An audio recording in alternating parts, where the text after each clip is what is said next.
boa noite a todas e todos, companheiras e companheiros da nossa cátedra Presidente Lula. Hoje nós chegamos na nossa 10ª aula, nossa última aula deste curso, que contempla a segunda cátedra Presidente Lula sobre as novas formas de trabalho e renda e as possíveis formas de representação de interesses. Muito bem, foram mais de 40 horas de aula, fizemos um curso bastante extenso, as aulas estão gravadas, para quem não conseguiu acompanhar todas, elas vão ficar disponíveis no canal do Instituto Lula, junto ao YouTube, numa playlist, né, que tem o título Segunda Cátedra Presidente Lula. Ali tem não só as minhas aulas, como também as aulas adicionais, as aulas abertas, nas quais foram convidados professores e professoras, tratando de temas específicos e pertinentes a esta temática. Eu quero novamente agradecer a oportunidade ao Instituto Lula, faço na pessoa do professor Márcio Pochmann, ex-diretor do Instituto, hoje diretor do IBGE, também na pessoa do professor Luiz Fernando Vitaliano, coordenador de projetos do Instituto, também na pessoa da Ivone Silva, nova diretora do Instituto Lula. Tem sido, assim, uma grande oportunidade para estudar junto com vocês, discutir com vocês nestas questões contemporâneas aqui das relações de trabalho e que tenho tentado demonstrar de uma forma multidisciplinar com essas aulas todas, não é, que o direito do trabalho tradicional não consegue mais alcançar, inclusive porque está sob ataque, né? Então, tratamos de inúmeros temas correlatos para nos posicionarmos dentro de um contexto em relação a essa temática, né? Para não sermos tomados pelo senso comum, ou melhor, pelo consenso fabricado, especialmente pelas Big Techs, por estas grandes empresas tecnológicas que chegam com a exploração através do capitalismo de plataforma. Então, falamos também muito sobre neoliberalismo, como isso impactou no sindicalismo, nas relações de trabalho, como isso foi destruindo direitos, foi destruindo as democracias, né? Nesse momento aqui em que nos encontramos, em que há uma onda neofascista mundial. Por que o neofascismo ganhou corpo nesses últimos anos devido a essas políticas neoliberais?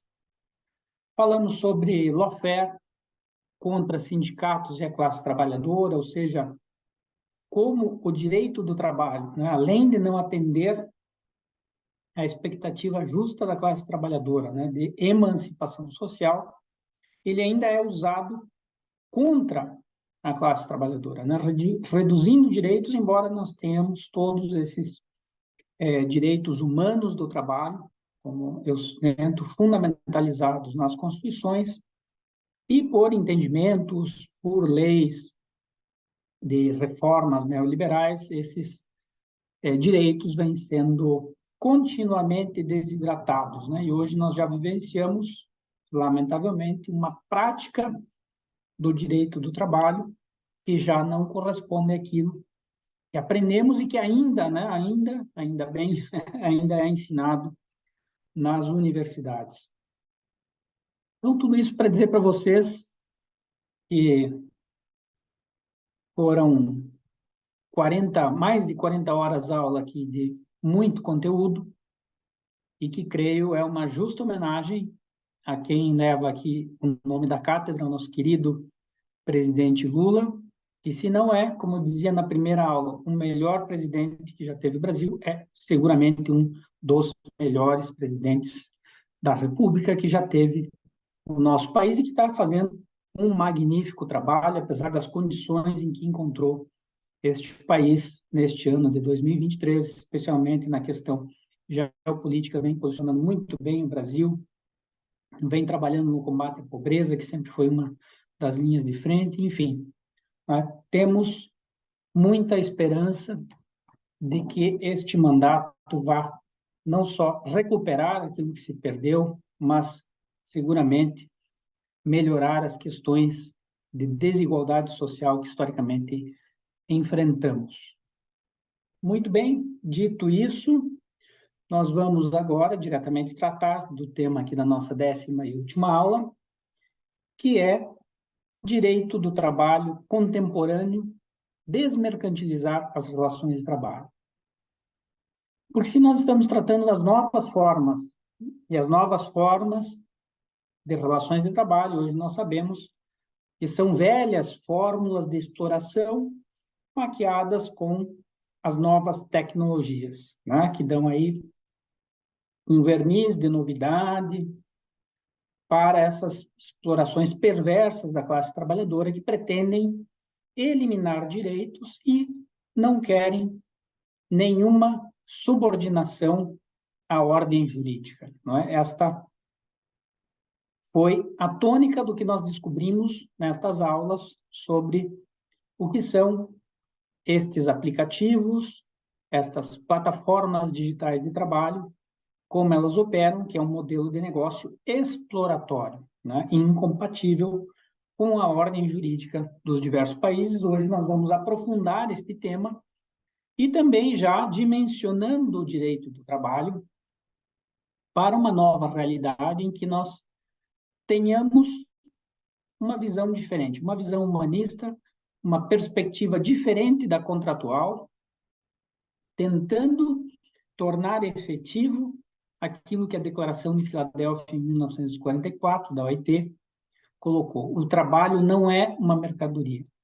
Desmercantilizar as relações de trabalho tem um significado, e este significado ele incide diretamente naquilo que desde a primeira aula eu mencionei para vocês, no contrato. Então, a reflexão inicial é: os direitos humanos podem ser objeto de um contrato? Porque neste momento, na nossa 10ª aula, nós sabemos que os direitos trabalhistas são direitos humanos do trabalho que foram fundamentalizados com a Constituição da OIT, em 1919, que universalizou e dali espraiou para todas, ou praticamente todas, as constituições do planeta. Esses direitos humanos do trabalho, historicamente, têm sido veiculados através de um instrumento jurídico chamado contrato de trabalho. Mas o contrato de trabalho deve ser usado para regular as relações de trabalho na atualidade? Então, duas reflexões iniciais e que nós já tratamos em outras aulas, mas que hoje nós vamos aprofundar um pouquinho mais.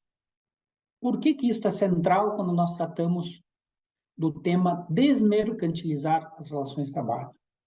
Porque nós temos uma relação assimétrica de poder entre capital e a pessoa que tem somente a sua força de trabalho para sobreviver.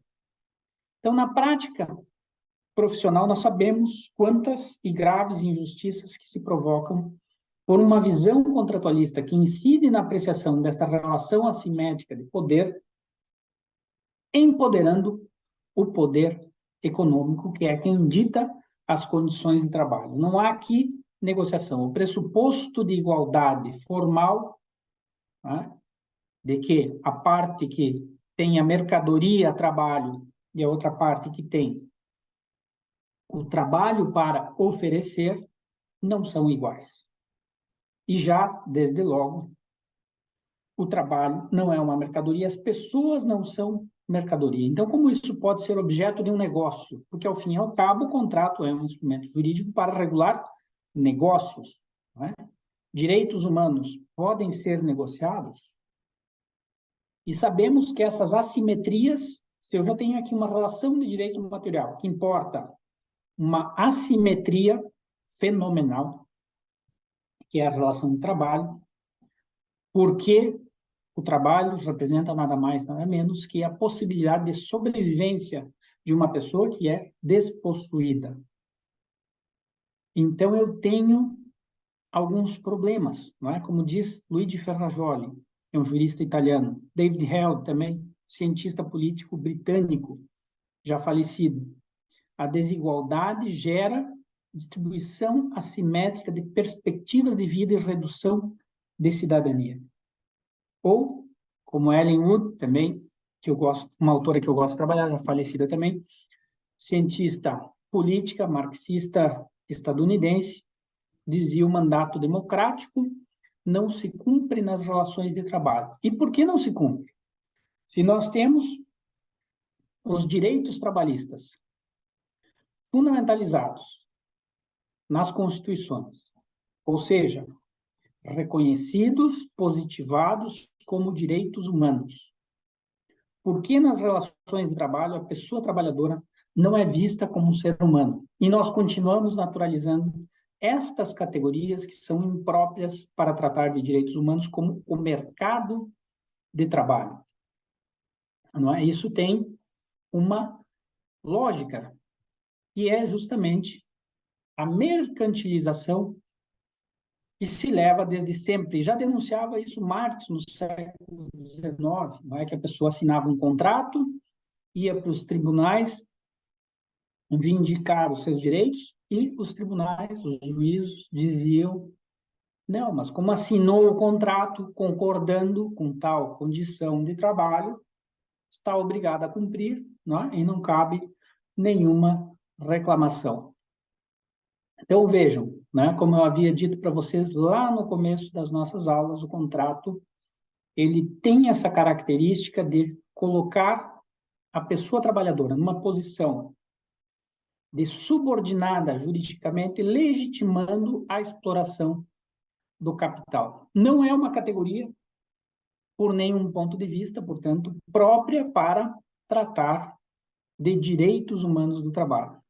Então, isso nós precisamos deixar bem claro e voltar um pouquinho no passado, né? Fazer aquela recapitulação histórica da questão do trabalho dependente.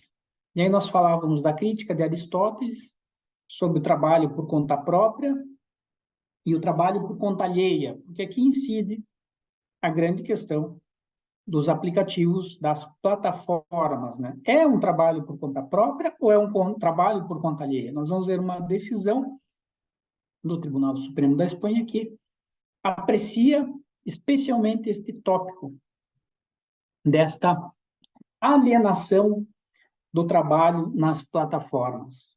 E Aristóteles, relembrando vocês, dizia que há pelo menos duas restrições à liberdade da pessoa quando ela presta trabalho por conta alheia, ou seja, quando os frutos do seu trabalho são colhidos por outra pessoa, por outra entidade.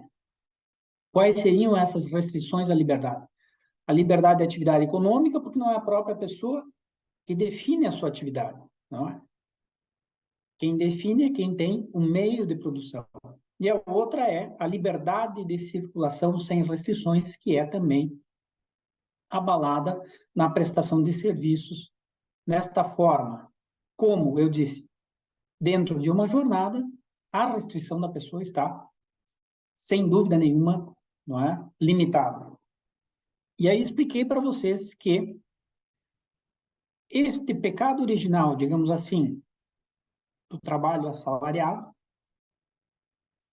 que foi no capitalismo industrial, né, no começo ali da Revolução Industrial, quando nós temos esta passagem entre feudalismo, mercantilismo, capitalismo industrial, nós temos esta conformação do trabalho assalariado por meio, não é, de um contrato e já numa modalidade, uma espécie de disciplina quase militar para a formação de um exército industrial que era necessário neste momento em que há a passagem, né, da figura do artesão, do camponês, etc., para o chão de fábrica, né? A pessoa que é deslocada, portanto, seja dos campos, seja com a perda dos meios de produção, para o chão de fábrica e então passa a receber uma disciplina, né? Uma disciplina para o trabalho que não é a realidade que ela vivia naquele momento em que detinha os meios de produção ou detinha o campo, bem ou mal, mal ou bem, no feudalismo, para cultivar em que havia uma autonomia. Esta é a grande característica aqui, né? Então, dentro de uma jornada, não há autonomia.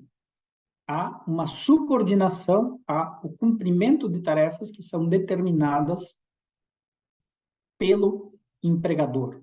João de Prusa também, no século I depois de Cristo, era grego, vivia na Roma Antiga, também fazia essa denúncia de Aristóteles. Dizia, pessoas livres que se vendem ou que são escravizadas por contratos. Ou seja, sempre temos esta máscara de vender a força de trabalho, quando, na verdade, a força de trabalho é indissociável da pessoa. Então, esta venda de força de trabalho colocada num contrato nada mais é do que a legitimação, né, de uma forma de escravidão, uma forma de escravidão indireta. E aí vamos lembrar da Roma Antiga, em que a locatio operarum era vista muito mal, né? Porque a pessoa se colocava numa condição de sujeição pessoal, ou seja, uma captis deminutio, pela qual ela perdia grande parte de sua liberdade, ficando sob o comando do pater familias. Então, na leitura da antiguidade, a subordinação e o trabalho dependente eram iguais a uma limitação da liberdade. E aí o capitalismo de plataforma, o que faz? Né? De uma forma perversa, ele explora essa questão da falta de autonomia dentro de uma jornada de trabalho, desta limitação de liberdade, para dar uma falsa aparência de autonomia, de flexibilidade e de liberdade para a pessoa que fica enganchada num aplicativo, mas que é obrigada a longas jornadas para conseguir o básico, ou às vezes nem o básico, para a sua sobrevivência. Então, dá uma ilusão de liberdade, em que a pessoa supostamente faz o seu horário, não é? Porque ela pode, eventualmente, recusar algum serviço, né? Mas, na prática, quanto mais recusar serviço, o próprio aplicativo já vai entregando menos serviços ou serviços que o algoritmo classifica como piores. E logo a renda não é a mesma. E logo a pessoa tem que trabalhar mais, submeter-se mais a esta modalidade de trabalho. Então há uma ilusão aqui sobre autonomia e liberdade da pessoa no capitalismo por plataforma. Mas o que eu quero reiterar para vocês é que justamente, né, o capital se reinventa a forma de exploração e ataca aqueles pontos que são justamente os pontos frágeis na relação de trabalho e que hoje, né, nesta atualidade, estão em xeque. Tínhamos ainda no trabalho colonial a escravidão, como na forma clássica, não é, das pessoas que eram tiradas da África, jogadas nas novas colônias e exploradas, né, com o uso de força e sem nenhuma remuneração. Mas tínhamos também a figura da escravidão indireta, que era o contrato de trabalho colonial, em que uma pessoa se colocava sob as ordens de outra para, ao final de um determinado período, de anos, né, receber uma remuneração ou um pedaço de terra. Né? E quando ela fazia isso, se colocar sob as ordens de outra, ela praticamente vivenciava, não é, uma forma de escravidão, porque, inclusive, o contratante estava autorizado ao uso de força para a disciplina da mão de obra. Então, todas estas questões foram vivenciadas na história e depois nós chegamos no advento do capitalismo industrial, início do século XIX, com o contrato assalariado, em que nós temos alguns elementos. O mercado, a pessoa ou a sua força de trabalho como objeto ou mercadoria, o negócio, através de uma compra e venda, de um aluguel, de um arrendamento, ou chegando no que nós temos hoje, o contrato de trabalho. Como dizia Eugenie Pachucanes, a exploração capitalista é mediada pelo contrato. Contrato é, no capitalismo, a forma jurídica por excelência de regulação das relações, mas isso não significa que ele seja compatível com outras categorias, como é os direitos humanos. Então, a grande falha, me parece, é nós termos uma evolução na OIT, como nós vimos nas outras aulas, de chegar em 1944 e dizer o trabalho não é uma mercadoria. Mas se continua com uma figura imprópria, com esta declaração, que é o contrato assalariado. Então, nós precisamos de um contrato para as relações de trabalho? Surge aqui uma terceira pergunta. Hoje, com todo o regramento que nós temos, com todas as convenções da OIT, a própria Constituição da OIT, Declaração Universal de Direitos Humanos, Pacto Internacional dos Direitos Econômicos, Sociais e Culturais, os direitos trabalhistas fundamentalizados nas constituições das democracias atuais, fazem necessário um contrato para regular as relações de trabalho? Terceira pergunta. E a grande questão é entender, portanto, como acontece a mercantilização das relações de trabalho. E aí eu torno a repetir com vocês o que nós já tratamos em outra aula, não é? Quando nós falamos de relações de trabalho, desde a realidade, dessa compreensão social histórica que passa a humanidade. E falamos aqui em relações de trabalho da atualidade. Do que nós estamos falando? Nós estamos falando novamente de contratos, de uma outra forma de contratos, como querem as plataformas, ou estamos tratando de direitos humanos? Vamos tratar dos princípios mercantis ou negociais, contratuais, de boa-fé, lealdade, razoabilidade, outros princípios que são próprios para negócios, ou vamos tratar de justiça social e de princípios de direitos humanos? Vamos tratar de justiça de contratos, de negociação individual coletiva, ou de justiça social? Vamos tratar de trabalho digno para uma existência digna, ou vamos tratar de direitos contratuais e obrigações privadas nas empresas? Será que essas relações de trabalho colocadas no âmbito das empresas, as empresas têm aí obrigações de direito privado ou obrigações de direito público? Vamos falar de categorias historicamente complicadas, como o mercado de trabalho, que eu disse para vocês em outra aula, é um eufemismo para o mercado de escravos. Falamos de força de trabalho, que sabemos que é indissociável, né, da personalidade humana, ou vamos falar das pessoas e de seus direitos humanos no trabalho? Me parece que isso é essencial para nós desmercantilizarmos, né, decolonizarmos as relações de trabalho. Esquecer essas categorias contratuais, negociais, e que são típicas do capitalismo, né? São típicas de relações mercantis, evoluindo para uma perspectiva humanista de centralidade do trabalho nas pessoas, focando estas pessoas como seres humanos nas relações,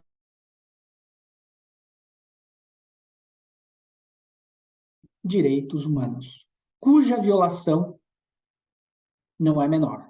Cuja violação, nós já vimos aqui, para recordar a classe do professor Matias Bailoni,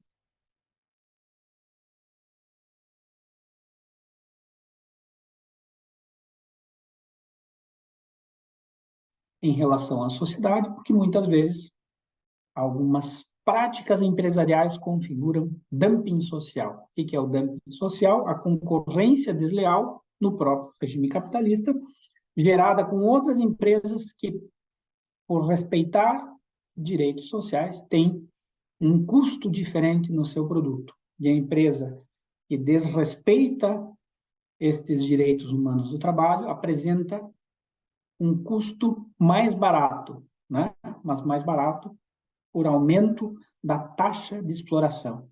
E é aqui que incide especificamente o capitalismo de plataforma, porque se nós pegarmos a empresa Uber, como exemplo, ela concorre diretamente com quem? Com os taxistas, que precisam tirar uma licença nas prefeituras, fazem o recolhimento de ISS, Imposto sobre Serviços.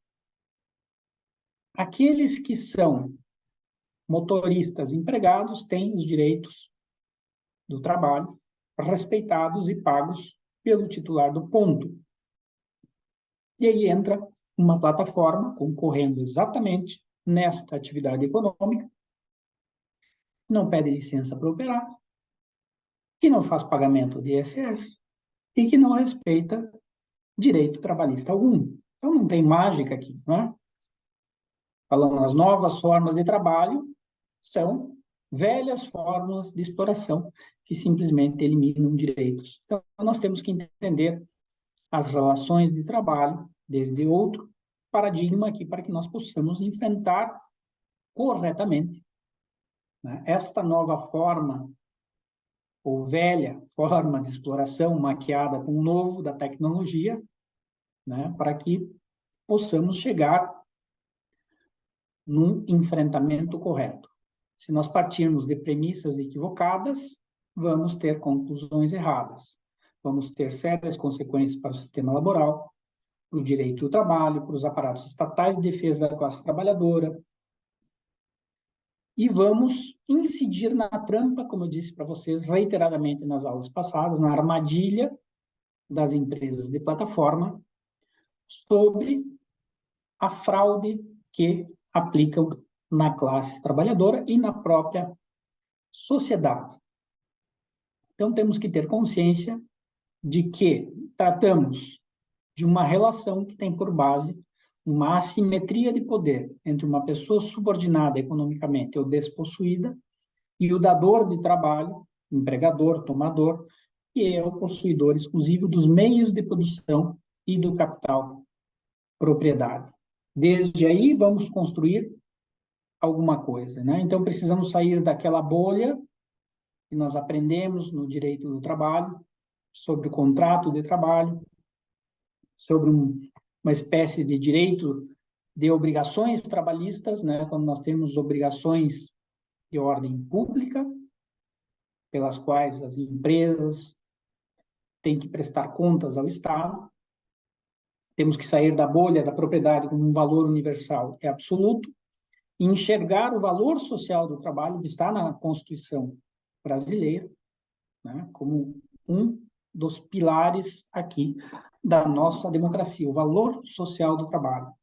E temos que a função social da propriedade se cumpre com o atendimento do valor social do trabalho, e que a própria propriedade está condicionada ao cumprimento desta função social, e isso nós vimos também em uma das aulas, se cumpre a partir do momento em que há o devido respeito aos direitos trabalhistas das pessoas trabalhadoras.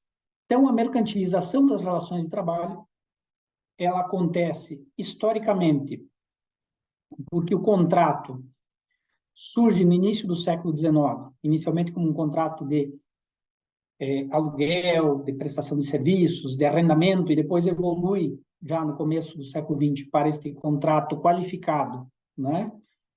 Que é o contrato de trabalho, ou seja, um contrato ao qual se veio acoplando garantias, né? Se veio construindo mecanismos de compensação de desigualdade material, mas que nunca são suficientes para superar aquilo que Orlando Gomes dizia que é uma camisa de força para estes direitos, né? Ou seja, temos direitos do trabalho, cuja natureza de direito humano é reconhecida, mas que são colocados dentro de uma camisa de força que sempre deixa eles presos dentro desta fórmula jurídica do capitalismo, que é o contrato. Então, aqui, chegando na terceira pergunta que fizemos, perdão, na primeira pergunta que fizemos, né? Se os direitos humanos podem ser objeto de um contrato, nós já vimos visto isso em outras aulas, e absolutamente não é possível dispor de direitos humanos, porque na medida em que eles são universais e uma pessoa disponha deste direito, ele vai perder este caráter universal para se tornar exclusivo de uma outra pessoa e vai, portanto, diminuir o direito das demais pessoas, né? Porque nós vimos há uma interdependência dos direitos humanos pela qual, né, a diminuição ou a eliminação de um direito humano prejudica os demais direitos humanos. Então, esta característica de irrenunciabilidade, de inalienabilidade, de imprescritibilidade, de indivisibilidade, de interdependência e de universalidade são incompatíveis com a característica de exclusividade que determina o direito de propriedade. É nesse sentido que Luigi Ferrajoli, jurista italiano, fala que nenhum contrato pode dispor da vida e dos direitos fundamentais de uma pessoa.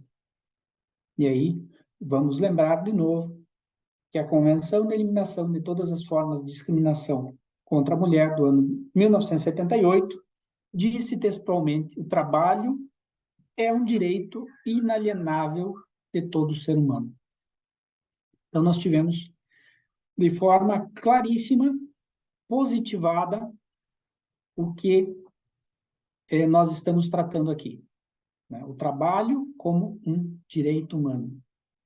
E os direitos trabalhistas como direitos humanos do trabalho.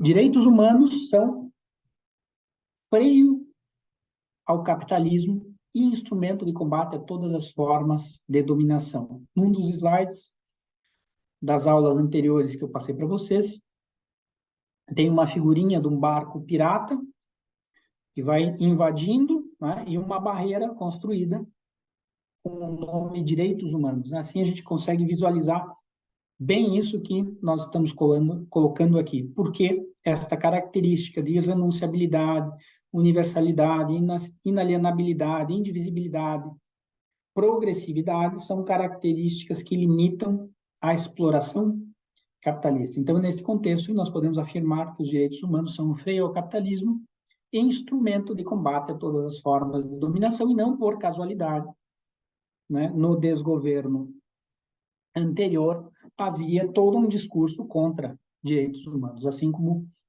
Javier Milei na Argentina não é diferente, né, querido Horácio? Há toda uma temática contrária a direitos humanos, né? O neofascismo, ele vem contra os direitos humanos, porque o neofascismo é o último recurso desesperado do capitalismo, né? E agora vemos o capitalismo na sua forma ultra neoliberal, impedindo que as pessoas se deem conta da profunda desigualdade que este sistema nos traz em pleno século XXI. Portanto, direitos humanos não são categorias que se coloquem em negócio, não são mercantilizáveis.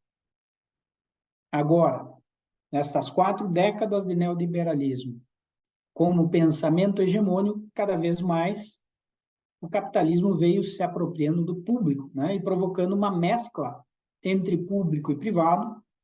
E aí Michael Sandel tem aquele livrinho, né, O que o dinheiro não compra, em que ele dá vários exemplos, eu citei aqui numa outra aula, de que pouca coisa não se comercializa hoje em dia, né? Se pode até comprar um safari com direito a matar um elefante em extinção na África, né? Se pode alugar uma barriga, né, de alguém na Índia.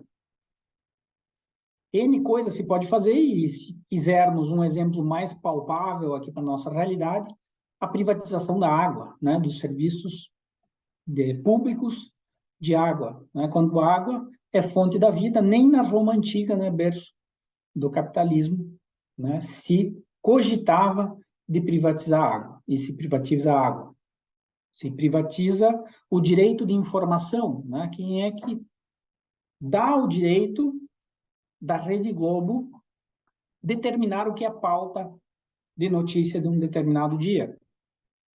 Quer dizer, quando nós admitimos a privatização de certas coisas que não são negociáveis, né, nós começamos a fazer essa mescla entre público e privado e as coisas começam a ficar confusas para a população, né? Então, o neoliberalismo veio cada vez mais comendo os serviços públicos estatais, né, com as privatizações e cada vez mais confundindo as pessoas, né, daquilo que pode ser privado e aquilo que tem de ser público, ainda que num sistema capitalista.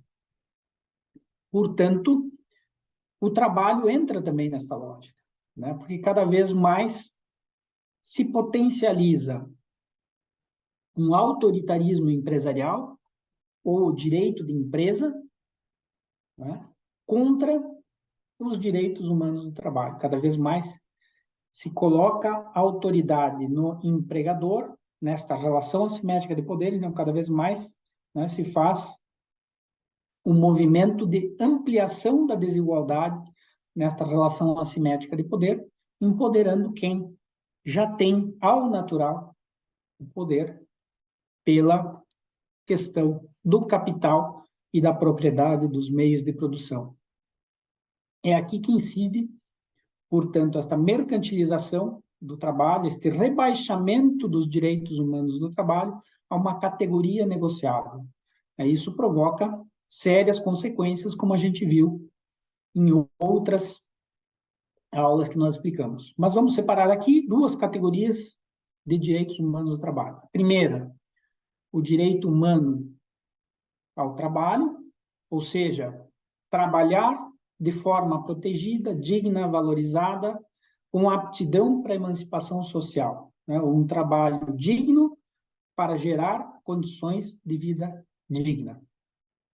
E os direitos humanos do trabalho, que são aqueles direitos que a pessoa trabalhadora deve usufruir numa relação de trabalho, que estão sintetizados nas constituições, nas convenções da OIT, na Declaração Universal de Direitos Humanos, no PIDESC, na Declaração Sociolaboral do Mercosul, na Convenção Americana sobre Direitos Humanos, na Convenção Europeia sobre Direitos Humanos, e por aí vai.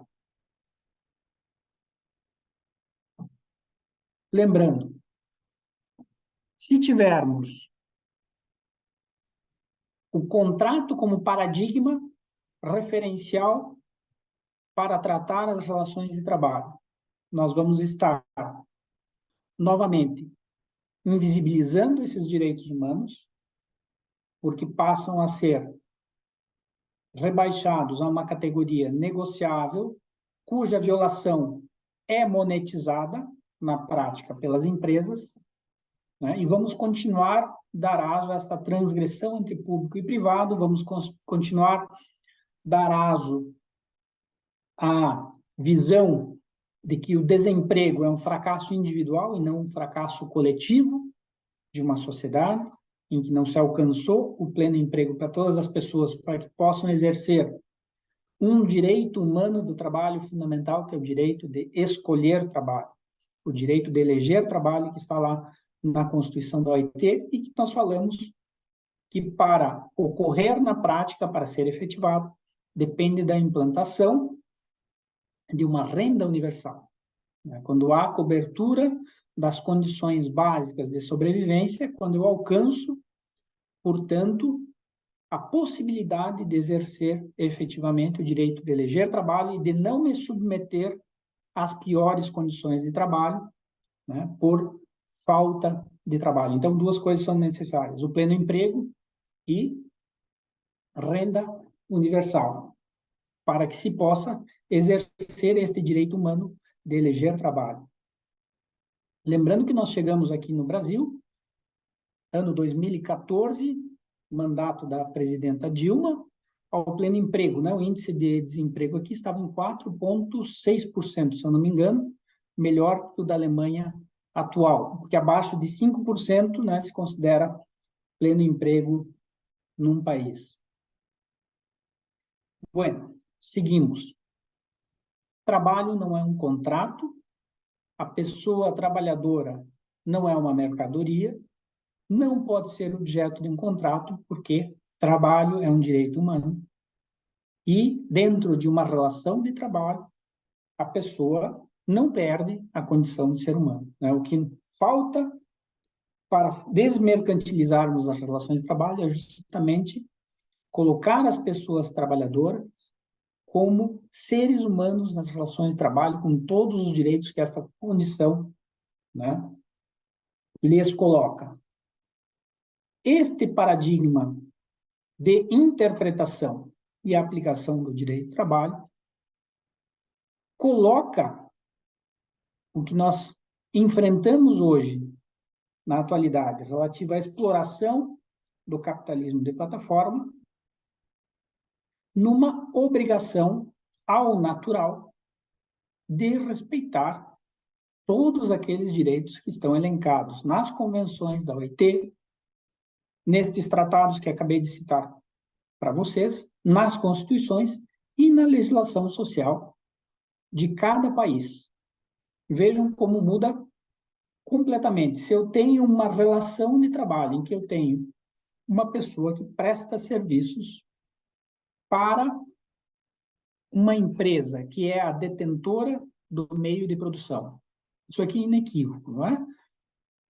Quem tem a plataforma tem o meio de produção do momento, né? O meio de produção digital, o algoritmo, o aplicativo, sem o qual aquele serviço não se desenvolve. Eu tenho, portanto, aqui muito caracterizada esta relação assimétrica de poder, em que uma pessoa entra com o seu trabalho, talvez com a sua bicicleta, com a sua motocicleta, com o seu veículo, ou dependendo qual seja o trabalho a ser prestado, uma outra situação, certamente com celular também, mas que não se compara com a outra parte, que tem a aplicação, tem o algoritmo, né, e sem a qual não existe aquela prestação de serviços.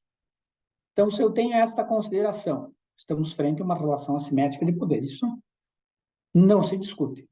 Não há dúvida que é uma relação assimétrica de poder entre prestador de serviço e plataforma. Quais são os direitos a serem observados? Direitos contratuais? De um contrato genérico? De um contratante individual? De uma microempresa individual com uma gigante tecnológica? Ou nós temos direitos humanos à limitação de jornada, a um salário mínimo, pelo menos, a horas extraordinárias, quando for superada a jornada normal, a todos os direitos, enfim, né, que se prevê para uma relação de trabalho. Me parece que fica muito claro quando nós mudamos o paradigma de interpretação, em que eu não tenho necessidade de um contrato para o regramento de uma relação de trabalho, né, desde que nós tenhamos esta perspectiva da relação assimétrica de poder e da prestação de serviços por conta alheia, e que não é por conta própria, né? Trabalhar por conta própria, alguém me perguntou na primeira aula, eu disse, né, o microempreendedorismo, o trabalho por conta própria, o trabalho autônomo, é importante e deve ser incentivado. Agora, quem tem condições de trabalhar por conta própria é quem tem os meios de produção ou a técnica, por exercício de sua profissão. Se pegarmos as plataformas, quem dá forma de prestação de serviço, se pegarmos, por exemplo, uma teleentrega, quem dá a rota, o que vai ser pego e entregue é o aplicativo. Não há aqui nenhuma liberdade, nenhuma autonomia. Não é? É um serviço corriqueiro.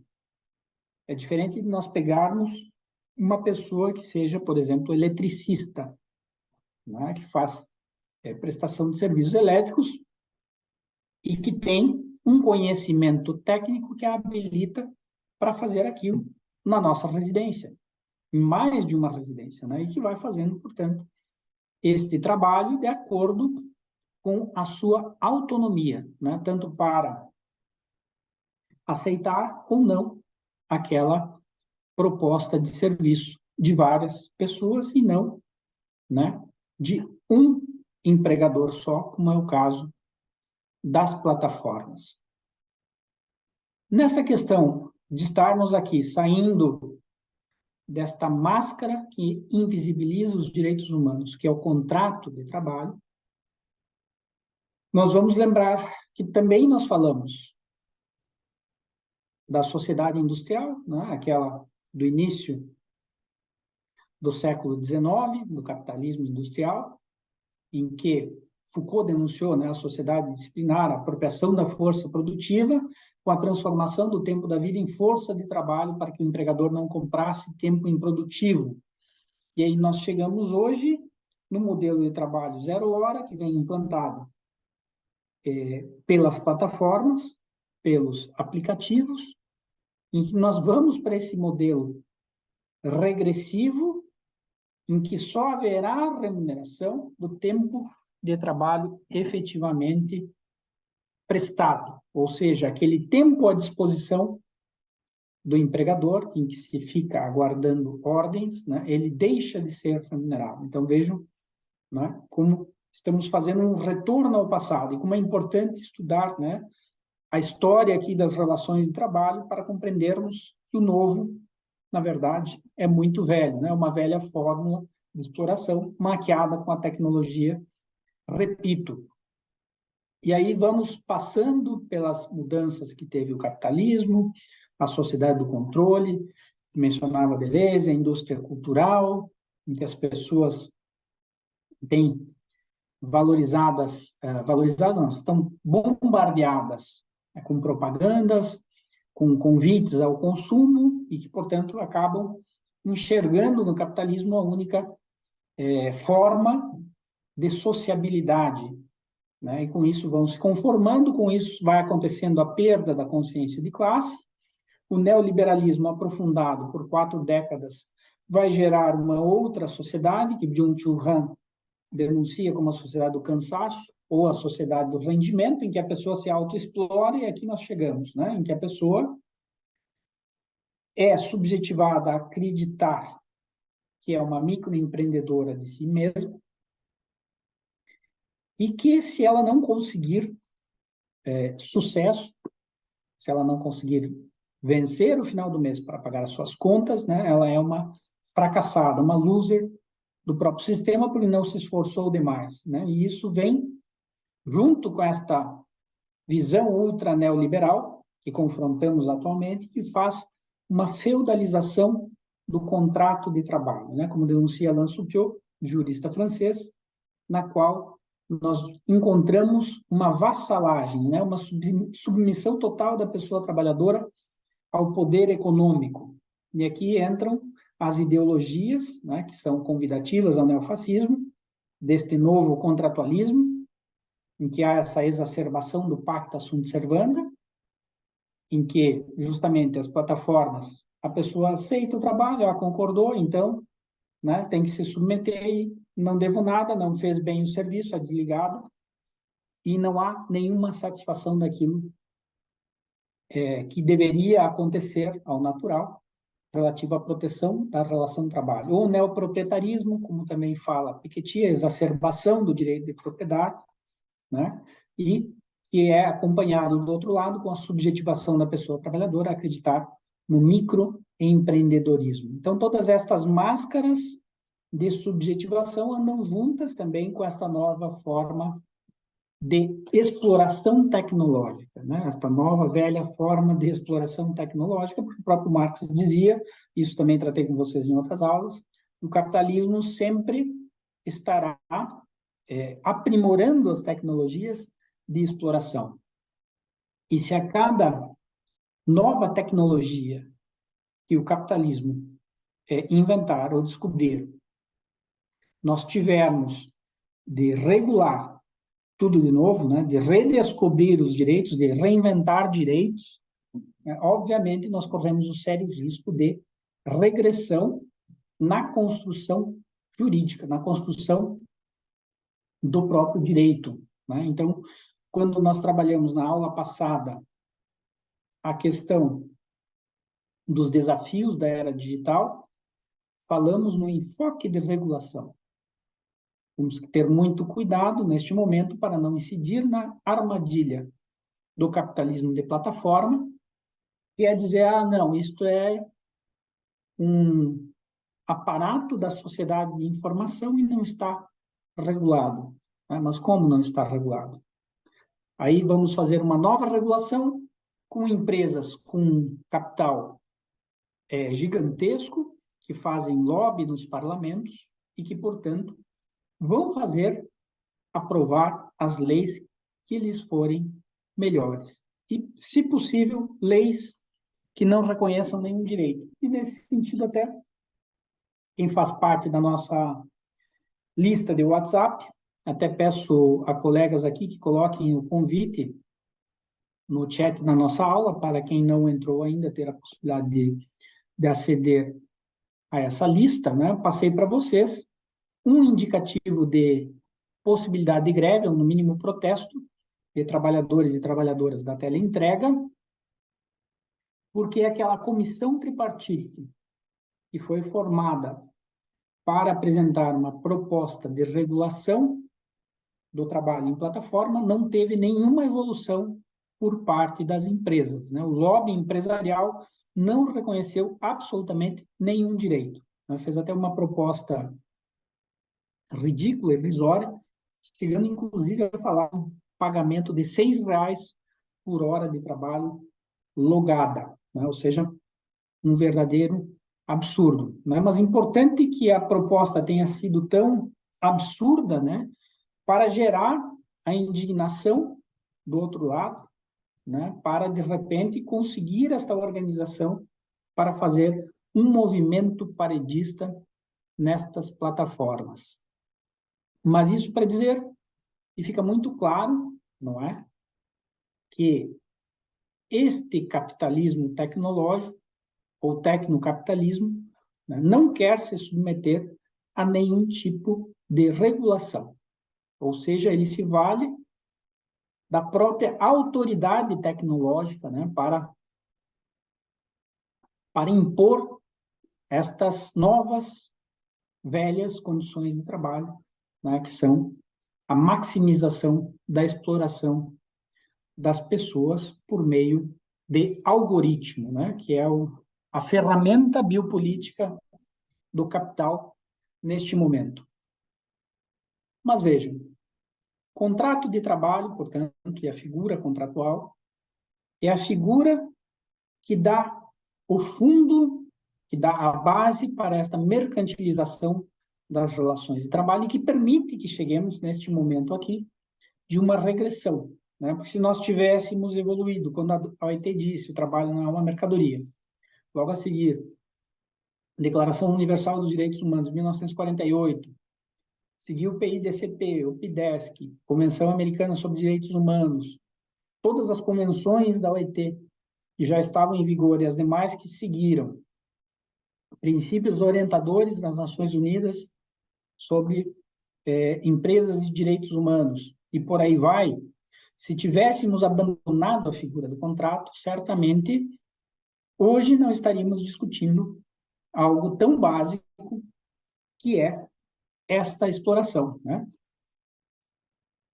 Nós precisamos universalizar os direitos humanos do trabalho de forma efetiva, ou seja, positivamente eles já estão universalizados, seja na Constituição da OIT, seja nas constituições da maior parte dos países. Mas quando nós colocamos a dependência de aplicação a um contrato, nós estamos, de novo, mercantilizando e estamos colocando, de alguma forma, esses direitos no campo de uma exclusividade que é inexistente o contrato, não existem os direitos. E se existir o contrato, esta camisa de força, como dizia Orlando Gomes, nós teremos direitos submetidos a um controle. Direitos, né, subordinados ao poder econômico. Portanto, o contrato de trabalho, ele provoca, sem dúvida, uma colonialidade das relações de trabalho. Esta colonialidade vem com a utilização de princípios negociais, que aí vão desidratar efetivamente o conteúdo dos direitos humanos do trabalho, que são consagrados, né, como nós sabemos na doutrina, pela autonomia da vontade, obrigatoriedade dos pactos, na boa-fé, razoabilidade, conceitos de equidade, boa moral, lealdade e confiança mútuas, etc., né? Ou seja, categorias que absolutamente não guardam relação com direitos humanos. Desde aqui, desta colonialidade da relação de trabalho provocada pelo contrato, nós temos uma naturalização da diminuição dos direitos humanos e uma naturalização da mercantilização das pessoas trabalhadoras que todo dia, nos meios de informação, TV, jornal, redes sociais, nós nos deparamos com a figura do mercado de trabalho. E cada vez mais temos que abandonar certas categorias, porque as palavras não são inocentes. Quando nós estamos falando de mercado de trabalho, eufemisticamente, nós estamos referindo ao mercado de trabalho e uma compra e venda de pessoas. Então, nós podemos falar em oferta de trabalho, em oferta de vagas, e não mercado. E quando falamos em mercado, naturalmente, vem uma outra questão, que é a questão da competência, da concorrência, da pessoa estar mais qualificada para competir no mercado de trabalho, competir com outras pessoas, ou seja, uma pessoa elimina o trabalho da outra. A mais capaz elimina o trabalho da menos capaz. Esta é a lógica do sistema capitalista, que também vai transformando as pessoas, né, dentro de um sentido egoístico, né, de buscar as melhores vagas de trabalho, e que sabemos as oportunidades não são iguais para todas as pessoas. Então, temos que começar a decolonizar as relações de trabalho, e isso passa por nos darmos conta de que algumas categorias que estão naturalizadas hoje na mídia, né, nos trazem todo um séquito de outras questões subjacentes que fazem a mercantilização das relações de trabalho. Que a partir daí temos subvaloração dos danos à classe trabalhadora, das violações laborais que são produzidas diariamente, subvaloração do potencial nocivo das condutas empresariais, né? Como, por exemplo, nas plataformas. Vejam, um desrespeito total à ordem jurídica social. Isso nós vamos ver na aula de hoje, como algumas cortes, né, mundo afora, estão apreciando essa questão. Eu disse para vocês que é uma fraude, né? Para mim, é um crime. É um crime que está capitulado no nosso ordenamento jurídico brasileiro, no artigo 203 do Código Penal, frustração de direito trabalhista mediante fraude. Está muito claro.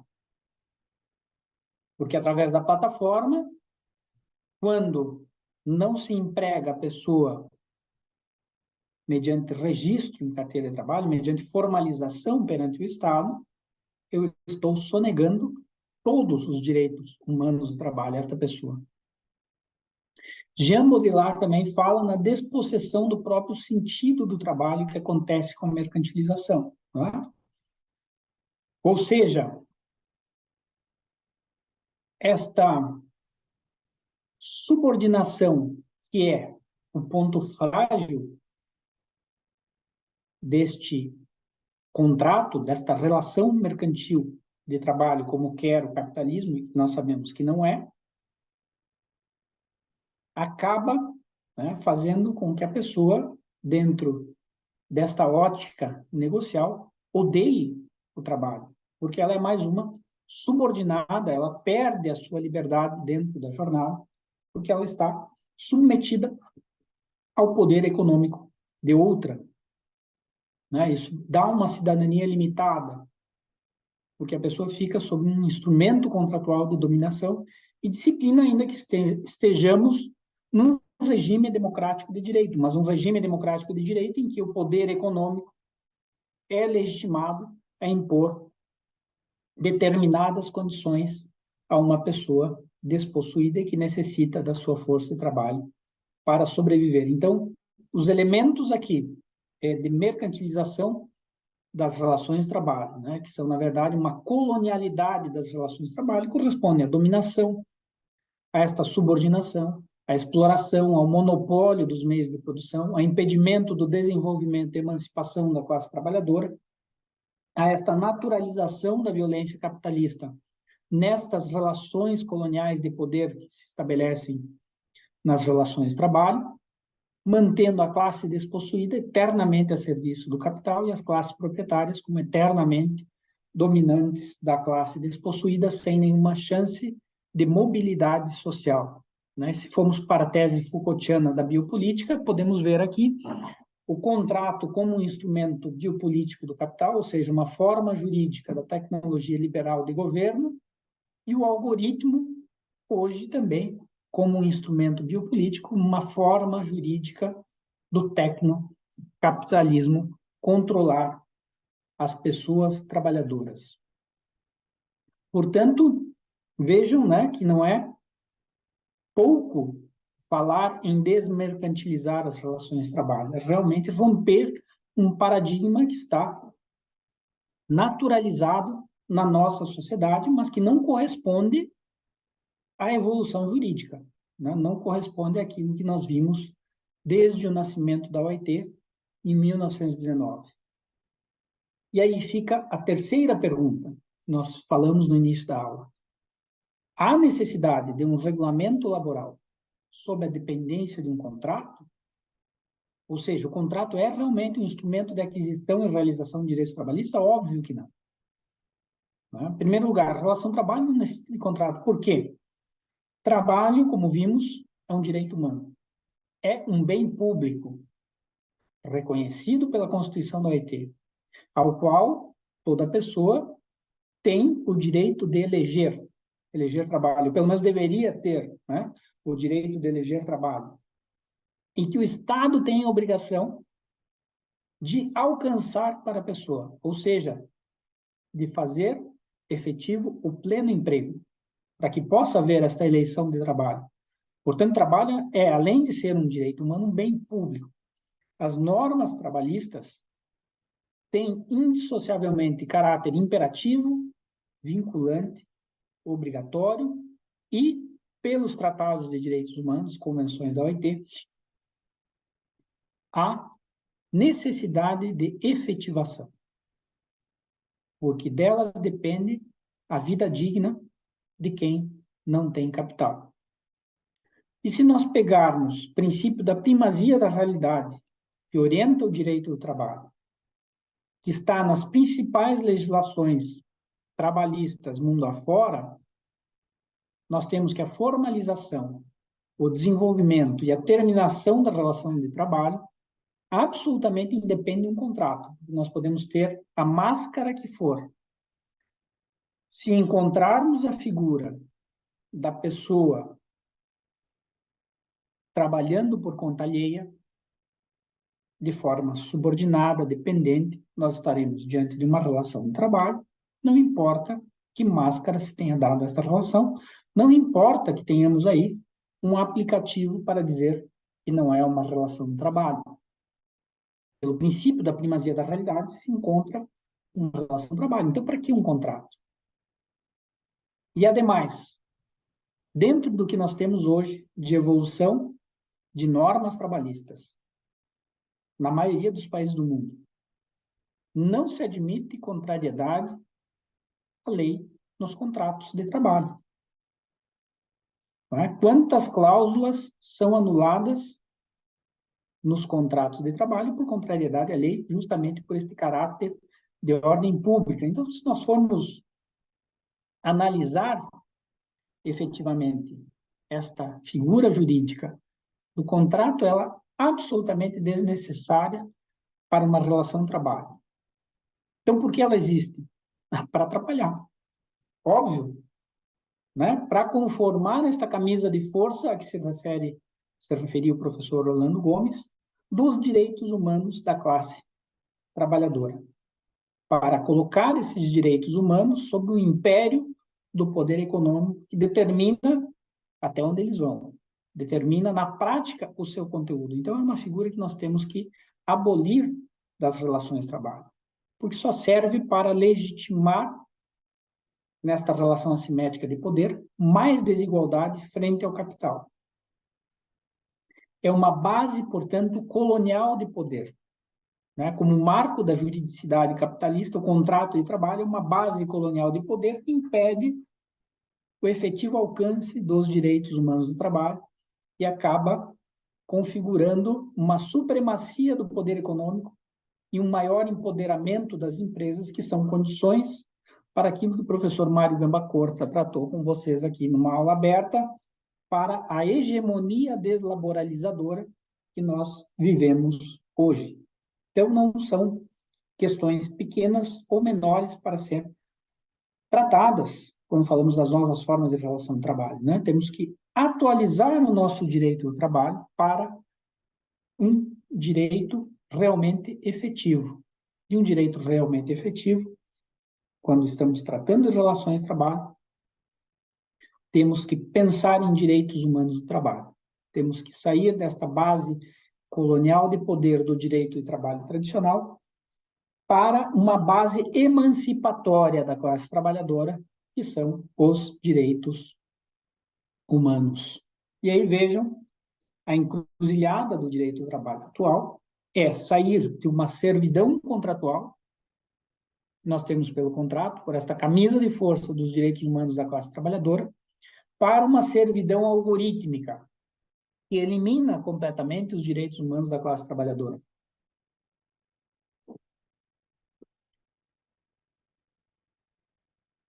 A base colonial de poder do contrato, por outras palavras, criou esta possibilidade de refeudalização do contrato, né?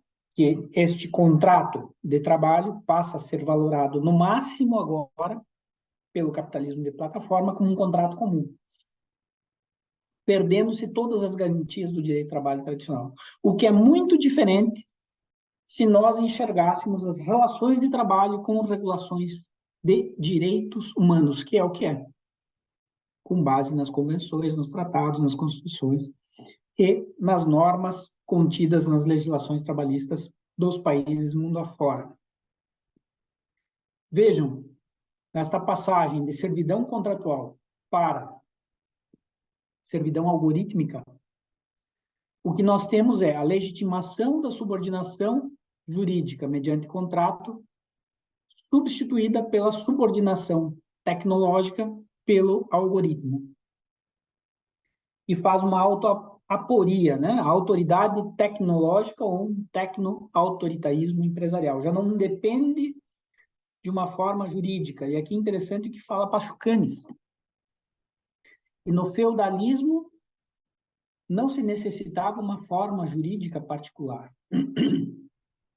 Então, quando passamos da servidão contratual à servidão algorítmica, por esta aporia tecnológica, já o contrato de trabalho se torna desnecessário. Nós temos uma refeudalização da relação de trabalho e o algoritmo passa a fazer, às vezes, uma ferramenta biopolítica de dominação do capital sobre a classe trabalhadora. E vejam, né, esta servidão algorítmica é muito mais voraz e selvagem que a servidão contratual, porque ela não pretende observar nenhum direito trabalhista. É estritamente remunerar a hora logada pelo menor valor possível, sem a entrega de nenhuma condição de trabalho. É isto que pretende o capitalismo de plataformas. E aí a nova gleba de trabalho que se estabelece é uma gleba digital, né? E a pessoa trabalhadora frente à plataforma, ela é similar à condição do vassalo frente ao senhor feudal. Então nós voltamos aqui a um princípio de vassalagem, isso é muito abordado pelo Cédric Durand, né, naquela obra Tecnofeudalismo. Porque há uma total assimetria de informação e há uma total dependência a esta gleba digital, que é a plataforma nestas novas relações de trabalho. Portanto, a questão é bastante preocupante, né, gente? muito preocupante, porque se ao fim e ao cabo esta forma de tratamento das relações de trabalho prevalecer, ou seja, se realmente se perfectibilizar a uberização das relações de trabalho, nós vamos eliminar o direito do trabalho, nós vamos eliminar a garantia das pessoas trabalhadoras, e não tenham dúvida, por um princípio de concorrência próprio do sistema capitalista, todas as empresas vão plataformizar seus trabalhadores e trabalhadoras. É uma questão que nós temos que ter muito cuidado, né, para não entrar no senso comum de que a tecnologia é boa. Não, a tecnologia, da forma como está sendo apresentada, e de uma maneira muito atropelada, inclusive atropelando tudo, todos e todas as ordens jurídicas, ela é um modelo de negócio de exploração.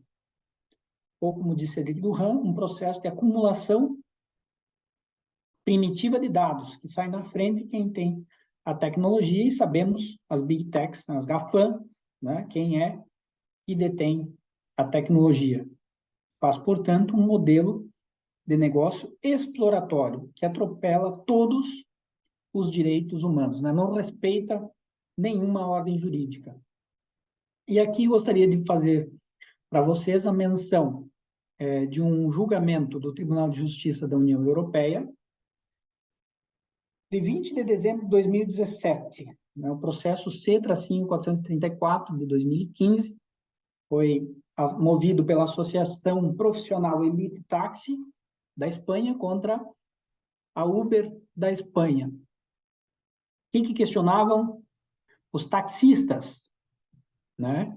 Que a Uber era também um serviço de transporte e que, portanto, deveria cumprir as mesmas normas da União Europeia que eles, taxistas, tinham de cumprir. Que concluiu o Tribunal de Justiça da União Europeia? Que, efetivamente, o serviço de intermediação da Uber é um serviço de transportes que não corresponde a um serviço da sociedade da informação. E que sustentava a Uber é que se tratava de um serviço da, aspas, sociedade da informação, e que, portanto, estava fora da regulação do serviço de transportes. Disse o Tribunal de Justiça da União Europeia que a Uber, mediante aplicação algorítmica, exerce controle sobre as condições de prestação de serviços efetuada pelos motoristas, assim como sobre a qualidade dos veículos, idoneidade e comportamento dos motoristas. Deixou aqui, por outras palavras, expresso que havia uma subordinação, além de reconhecer que se trata efetivamente de um serviço de transporte e que está, portanto, sujeito às normas de regulação do serviço de transporte tal e qual os taxistas, disse mais, né, que havia esta subordinação algorítmica entre os motoristas e a plataforma. Textualmente disse o seguinte, o Tribunal de Justiça: a este respeito, resulta das informações de que dispõe o Tribunal de Justiça que o serviço de intermediação da Uber assenta na seleção de motoristas não profissionais que utilizam seu próprio veículo, aos quais esta sociedade fornece uma aplicação sem a qual, por um lado, esses motoristas não seriam levados a prestar serviço de transporte e, por outro, as pessoas que pretendessem efetuar uma deslocação urbana não teriam acesso aos serviços dos referidos motoristas. Além disso, a Uber exerce uma influência decisiva nas condições da prestação desses motoristas. Quando a este último ponto, verifica-se designadamente que a Uber fixa, através da aplicação, com o mesmo nome, pelo menos, o preço máximo da corrida, cobra esse preço ao cliente antes de entregar uma parte ao motorista não profissional do veículo, exerce um certo controle sobre a qualidade dos veículos e dos respectivos motoristas, assim como sobre o comportamento destes últimos, que pode implicar, sendo o caso disso, a sua exclusão. Então, vejam que já desde 2017 houve aqui um reconhecimento judicial no âmbito da União Europeia de que esta empresa, em particular a Uber, devia respeitar as normas relativas ao transporte urbano e, segundo, né, que esta plataforma ela fazia o controle de motoristas. Portanto, não se tratava de um trabalho por conta própria, né? Sempre vamos voltar aqui a distinção aristotélica, trabalho por conta própria e trabalho por conta alheia. Então, o Tribunal de Justiça da União Europeia deixou claro que era um trabalho por conta alheia, ainda que não tenha dito isso com todas as palavras. Caso de Deliveroo, na França, Tribunal Penal de Paris. Houve uma denúncia do Ministério Público sobre a ocultação sistêmica do trabalho de entregadores e entregadoras por esta plataforma, que os apresentava como autônomos e não como assalariados.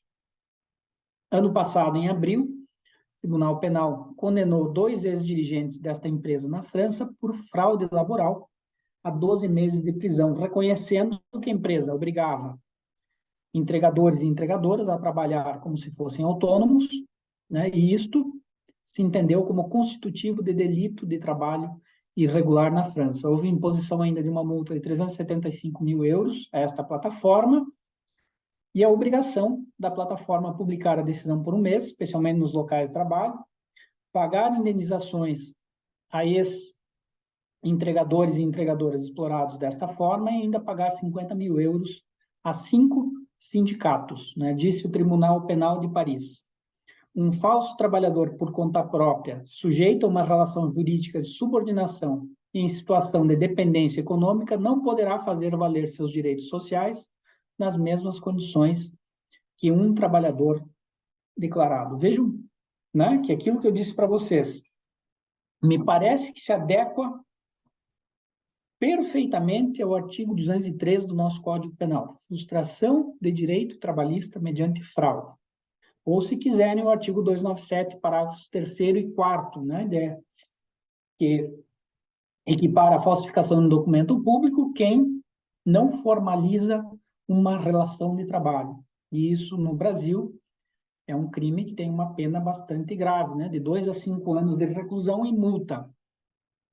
Não é crime de menor potencial ofensivo, né? O que nos falta é a internalização de que nós estamos tratando de uma nova velha fórmula de exploração do trabalho e que hoje, ainda bem, né, com toda a evolução que nós passamos, a sangue, suor e lágrimas da classe trabalhadora, hoje é capitulado como delito na nossa legislação. Portanto, não é só na França, né? Nós temos legislação no Brasil para enquadrar essa conduta exploratória como criminosa.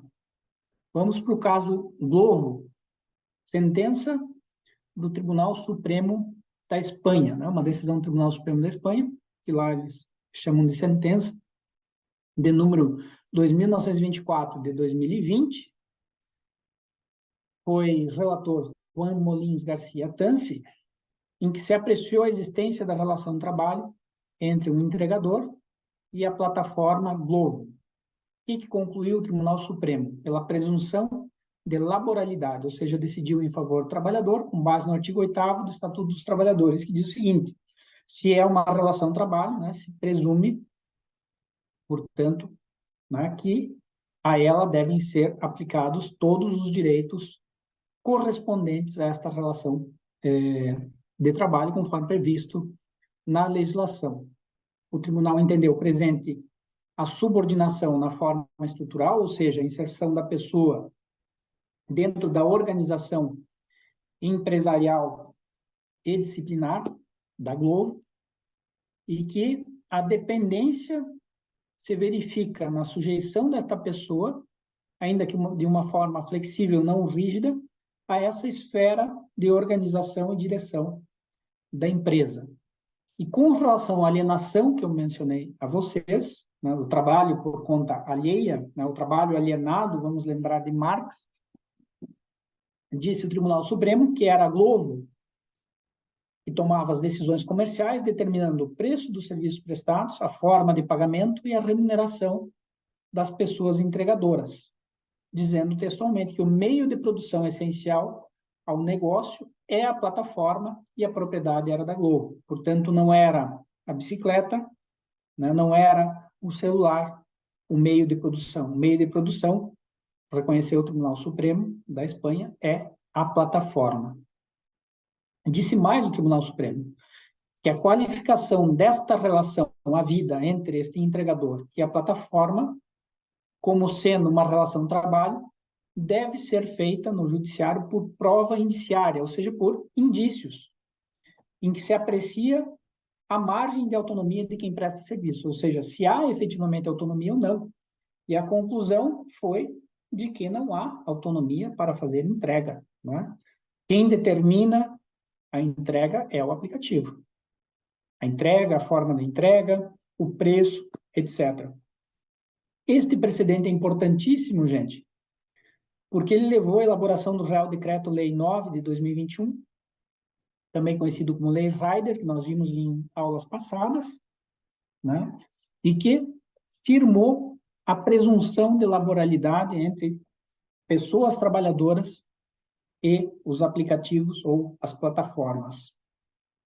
Vejam que interessante, a Glovo, tanto a Glovo como também a Deliveroo, deixaram a Espanha. A Glovo, inclusive, veio para o Brasil, operou, creio que, 1 ano aqui, e declarou que as condições de concorrência eram difíceis e também deixou o Brasil. Ou seja, são empresas que fazem a máxima exploração possível, né? Se se reduz as condições de exploração, seja por força de lei ou de decisões judiciais, como foi o caso da França, uma decisão judicial. Na Espanha, uma decisão judicial que depois foi convertida, inclusive, né, em lei. Essas empresas simplesmente deixam a exploração. E que bom, né? Porque elas fazem exatamente isso, elas só exploram. Elas não recolhem impostos, elas não pagam direitos, elas deixam um passivo enorme para a sociedade, que são as pessoas nessas teleentregas ou na prestação de serviço de transporte, que se acidentam, que adoecem e que vão para as filas de previdência e que as empresas não fizeram nenhum recolhimento previdenciário. Ou seja, é uma exploração efetivamente criminal e que não faz nenhuma falta. Não faz absolutamente nenhuma falta. Disse o Tribunal Supremo neste julgado: na sociedade pós-industrial, a nota de dependência se flexibilizou.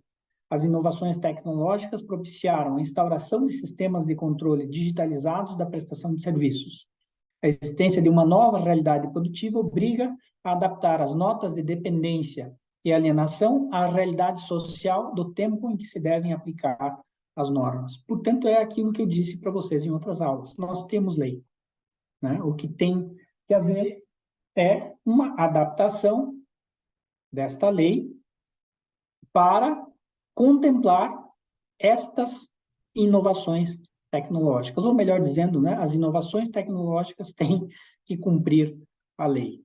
E se elas não cumprem a lei, obviamente, a justiça deve forçar o seu cumprimento. Agora, dizer que não há lei, né, isso é algo bem perigoso e que é a trampa do capitalismo de plataforma. Nesta decisão do Tribunal Supremo da Espanha, eu ainda peço licença para vocês para ler aqui um outro fundamento que eu achei interessante destacar.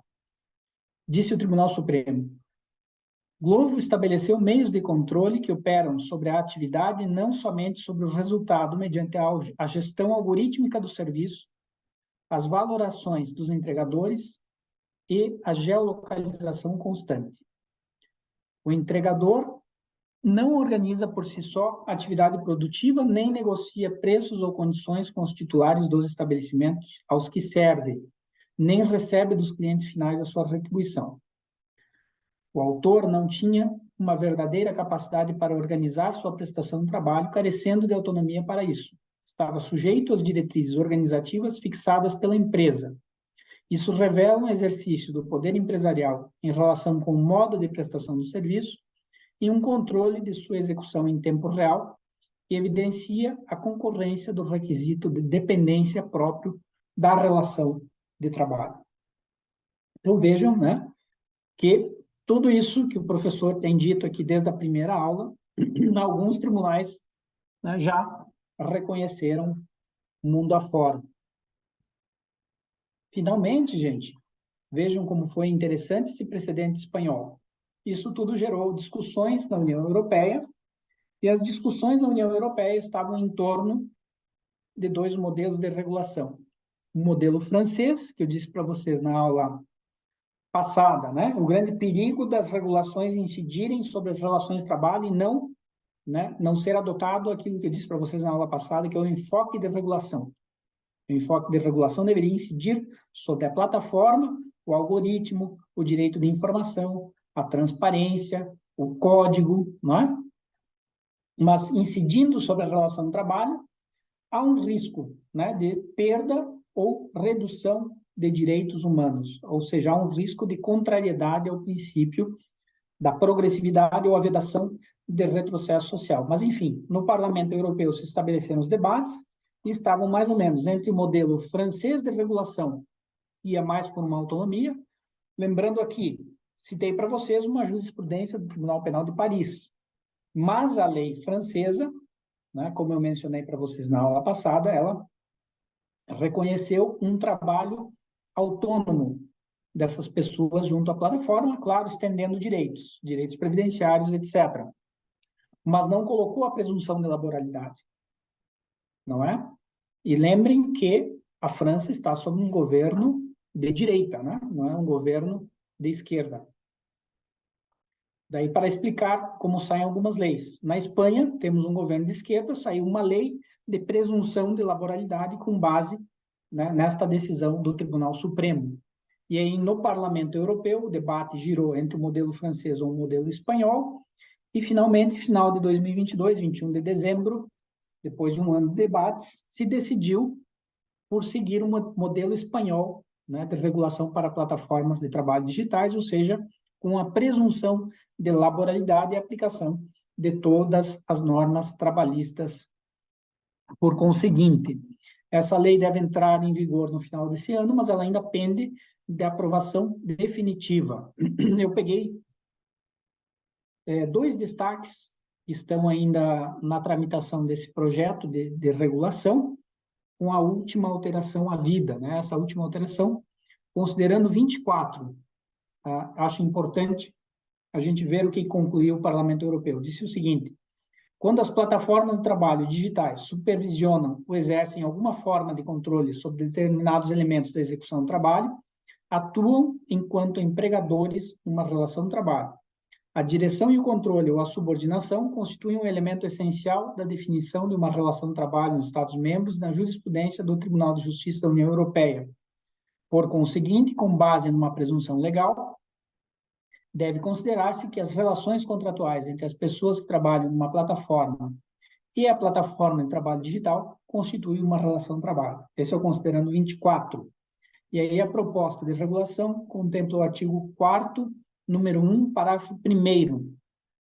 Diz o seguinte: uma pessoa que realize trabalho numa plataforma é um trabalhador da plataforma ou um trabalhador numa situação de verdadeiro trabalho por conta própria. A relação contratual existente entre uma plataforma de trabalho digital e uma pessoa que executa um trabalho através dessa plataforma deve ser considerada juridicamente uma relação de trabalho, presumindo-se, como tal, que as plataformas de trabalho digitais são empregadoras. Portanto, né, até este momento, a redação legal desta proposta de regulamentação está partindo de um pressuposto de laboralidade, ou seja, de que há uma relação de emprego entre as plataformas e as pessoas trabalhadoras desses aplicativos.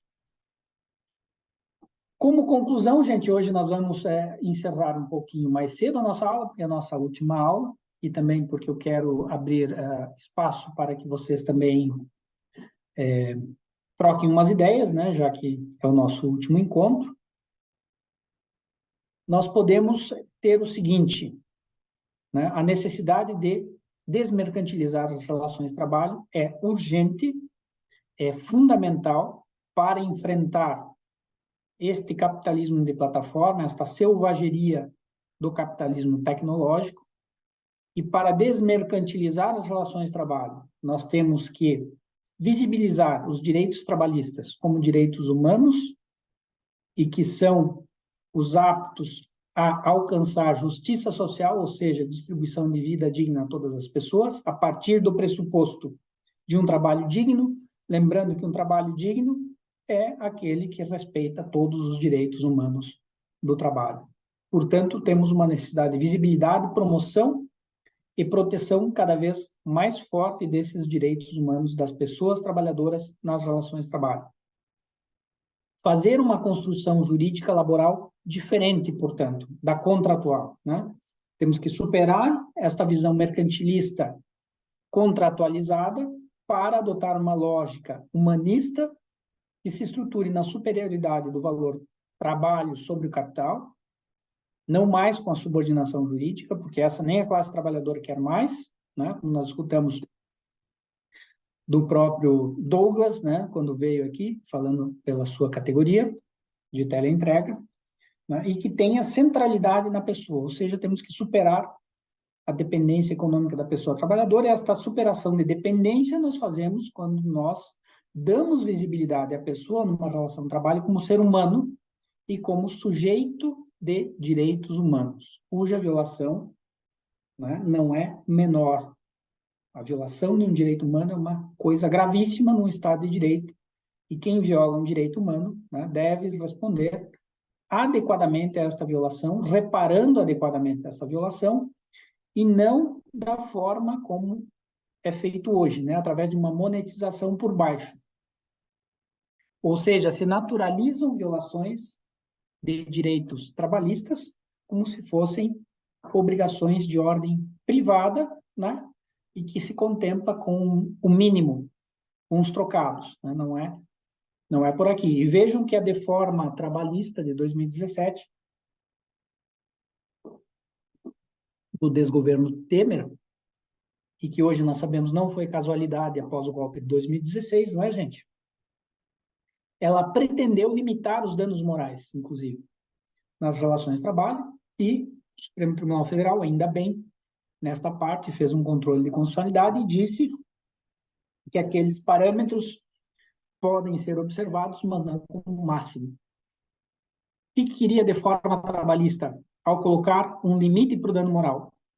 Monetizar o dano moral. Ou seja, dizer violações de direitos humanos laborais geram dano moral, mas este dano moral tem um limite, né? Que foi aquele previsto lá na Deforma, que nem vale a pena lembrar. Mas, enfim, ainda bem, né? Não foi reconhecida a constitucionalidade desse limite. E a Justiça do Trabalho, obviamente, pode determinar uma reparação adequada à violação feita pela empresa. Internalizar algo. Trabalho não é uma mercadoria. Isso já disse a Declaração de Filadélfia, da OIT, em 1944. Mas mais, vamos além. A relação de trabalho não é um contrato e não é um negócio, porque trabalho é um direito humano e a pessoa trabalhadora é um ser humano na relação de trabalho. Tratar de direito do trabalho, tratar de relações de trabalho, tratar de direitos sociais implica termos presentes os princípios de supremacia, progressividade e pro persona. Supremacia, esses direitos humanos são superiores a outros direitos, como o direito de propriedade. O direito de propriedade não é um direito humano. Gente, lembrem, ele não tem o caráter universal. A propriedade é um direito de exclusividade que não é compatível com as características dos direitos humanos. Portanto, o valor social do trabalho é um valor superior à propriedade nas nossas constituições. O princípio de progressividade é, positivados os direitos, nós só podemos ir além.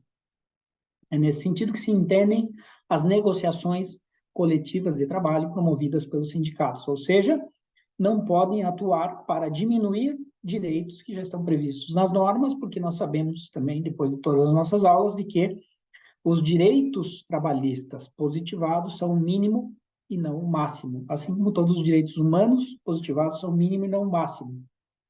E quando tivermos dúvida na interpretação destes direitos, né, a nossa decisão deverá ser favorável à pessoa trabalhadora, ou seja, incidência do princípio pro persona próprio dos direitos humanos. Não podemos aceitar regulações regressivas, né, que trilhem o caminho da uberização, da remuneração exclusiva do tempo trabalhado, que é o chamado modelo trabalho zero hora. Temos que trabalhar o enfoque de regulação para que haja controle dos algoritmos, controle estatal sobre os algoritmos, ou seja, soberania popular sobre os aplicativos, sobre as plataformas, sobre os algoritmos, mas não regulação sobre a relação trabalho, porque aí nós corremos o risco de diminuição ou eliminação de direitos, ou a criação de uma categoria inferior, né? Lembrando que em 2015, a última categoria de pessoas trabalhadoras que estava em condição inferior, que era a categoria trabalhadores e trabalhadoras domésticas, foi equiparada às demais categorias de trabalhadores. Então, não podemos agora, né, admitir que entre de novo uma categoria com menos direito, quando a tendência deste capitalismo tecnológico é multiplicar essas plataformas, é plataformizar o máximo de relações de trabalho possíveis. Portanto, há um risco muito grande aqui, né, de não só criar uma categoria com menos direitos, como também de daqui a pouco a maior parte da classe trabalhadora estará com estes direitos menores. Portanto, né, se vamos trabalhar regulação, é importante termos presente o enfoque de regulação que deve incidir sobre direito de informação, transparência algorítmica, transparência da plataforma, do aplicativo, etc. As relações de trabalho estão reguladas. Se formos regular, então, que seja adotado o modelo espanhol pela presunção de laboralidade, porque efetivamente se trata de um trabalho prestado por conta alheia e não por conta própria. Com isso, gente, eu creio que nós chegamos aqui no final, né, do conteúdo das nossas aulas sobre as novas formas de trabalho e renda e suas possíveis formas de representação.